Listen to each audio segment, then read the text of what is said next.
भट्टी साहब, मैं आपको चाह रहा हूँ, कल मेरी बड़ी खुल के बातें हुई। फवाद चौधरी मेरे शो में आए हुए थे और देखिए, हम जो मर्ज़ी बात करें, ग्राउंड रियलिटीज़ दो हैं इस मुल्क में। माजी में भी अदलिया और इस्टेब्लिशमेंट, ये दो फैक्टर बड़े इंपॉर्टेंट रहे हैं जो पॉलिटिक्स को खद खाल पे बड़ा असर होता है।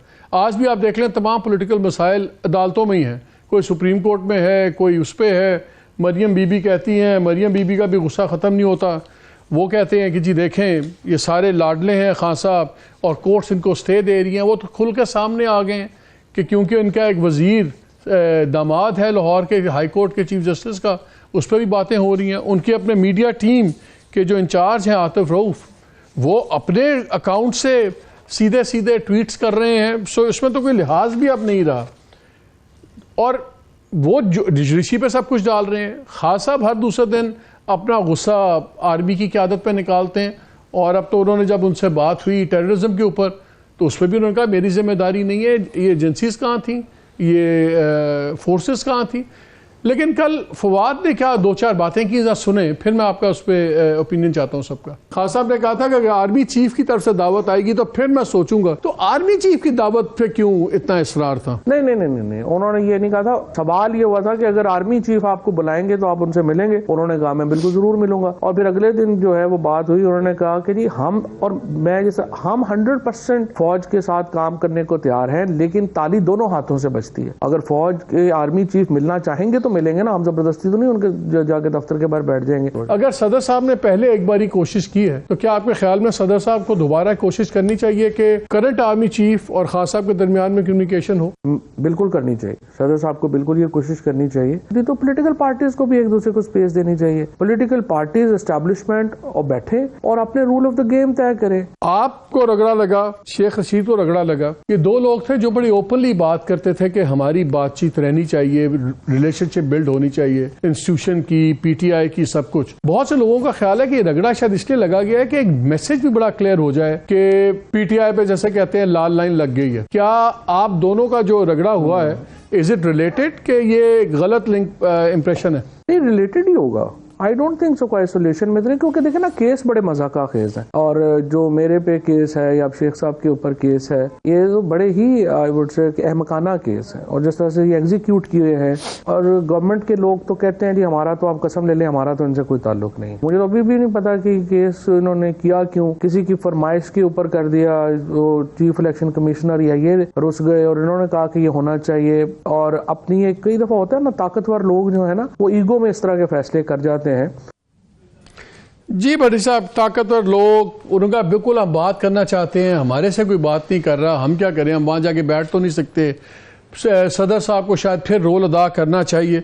अब हालात ऐसे हो गए कि लगता है एक जमूद आ गया है। गवर्नमेंट ने पूरा जोर लगाया हुआ है, एक के बाद एक पीटीआई लीडर पे मुकदमात। वो इस कोशिश में है कि मुकदमे करो, गिरफ्तार करो, अंदर करो, कमर तोड़ो। खान साहब अपनी तरफ से खड़े हुए हैं, वो अपनी जगह पे खड़े हुए हैं। अब किसी ने तो जमूद तोड़ना है। जो अब फवाद चौधरी साहब की बातें सुन रहे थे, क्या वक्त आ गया है कि जो हम कहते थे कि जी बिल्कुल अलहदा होना चाहिए फौज को हर चीज़ से, कि शायद थोड़ी बहुत बात करनी चाहिए? शायद ये वक्त आ गया है कि पीटीआई के साथ भी बात करें इदारे, और कोई रूल्स ऑफ गेम तो तय हो सके इस मुल्क में। बिस्मिल्लाहिर्रहमानिर्रहीम।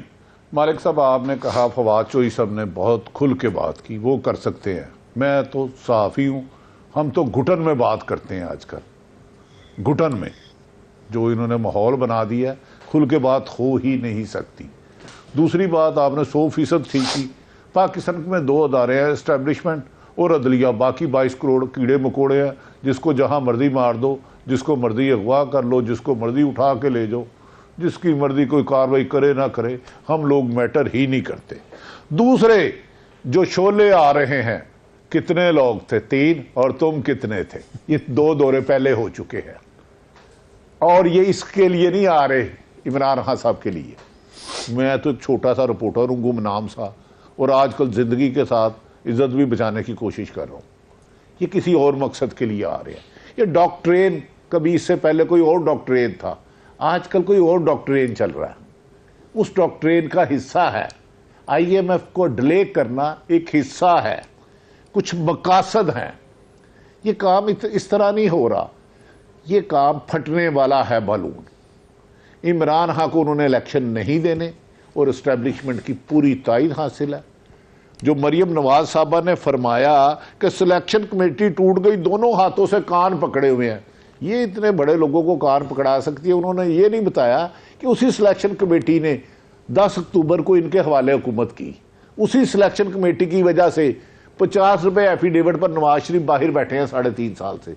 उसने ये ही नहीं बताया उसी सिलेक्शन कमेटी की वजह से जिस शख्स पर फर्द जुर्म आयद नहीं हो रही थी 4 महीने से, वो वजीर आजम है। उसी सिलेक्शन कमेटी की वजह से जो 6 साल से इश्तिहारी था, प्राइम मिनिस्टर के जहाज में गया था, इसाक डालर तो जो भी नाम है उनका, माफी चाहता हूँ, वो जहाज में वापिस आया। उन्हें ये नहीं पता कि 29 नवंबर से पहले, या चलो छोड़ दे, महीना छोड़ दे, मेफिल फ्लैट से उनका जो कीमती फ्लैट है उससे तकरीबन 20 माइल, मरियम भी उस मीटिंग में थी जिसमें पाकिस्तान के मुस्तकबिल का फैसला हुआ। बात निकलेगी तो दूर तक जाएगी। मैं मालिक साहब की तरह मजबूत आदमी नहीं हूँ, हड्डियाँ भी कमज़ोर है, सिगरेट बड़े पीता हूँ, ज़्यादा मार भी नहीं खा सकता। बाकी हिस्सा मदर साहब से ले, ये अभी तो डॉक्ट्रिन शुरू हुई है, उसका ड्रॉप इन मुझे इमरान खान साहब को जल्द इलेक्शन होता हुआ नजर नहीं आता। भट्टी साहब मुझे एक बात बताएं कि खान साहब के हमने काफ़ी अब चेंजेस देखी हैं, खान साहब के रवैये में तब्दीली देखी है, बड़ा नरमी देखी है। उन्होंने यहाँ तक कह दिया ताली दोनों हाथों से बजती है, एक हाथ से नहीं बजती। फवाद चौधरी कहते हैं कि हम प्रोशमा करना चाहते हैं। खान साहब ने अमेरिका को कह दिया कि अमेरिका मेरे साथ शामिल नहीं था। सारा मलबा उन्होंने एक साबिक आर्मी चीफ पे डाल दिया और अब वो बार बार कहते हैं कि इस्टेब्लिशमेंट सिर्फ आर्मी चीफ होता है, यानी कि वो शख्स के साथ फ़र्द वाहिद से अपना झगड़ा रख के बैठ गए हैं। उन्होंने कहा मेरा इदारों से कोई नहीं है। ये तमाम चीज़ें करने के बाद भी क्या आपके ख्याल में कोई नरमी नहीं आएगी सारे तरफ से रवैयों में? देखिए, आर्मी एक डिसिप्लिन फोर्स है और अमूमन जो मेरे अपनी ख्याल है कि जो आर्मी चीफ कह देते हैं वो ही नीचे तक चलता है। लेकिन इस बहस में नहीं जाऊंगा, मुझसे ज़्यादा तीनों ही साहिब इल्म हैं, तीनों ही साहिब इल्म हैं। इसकी वजूहात, और एक और आदमी है जिन्होंने ब्लू टाई पहनी है, उन्हें सबसे ज़्यादा पता है। वो अब हमें थोड़ा सा ऐसे शुदरी मार के पंक्चर करके देखते हैं।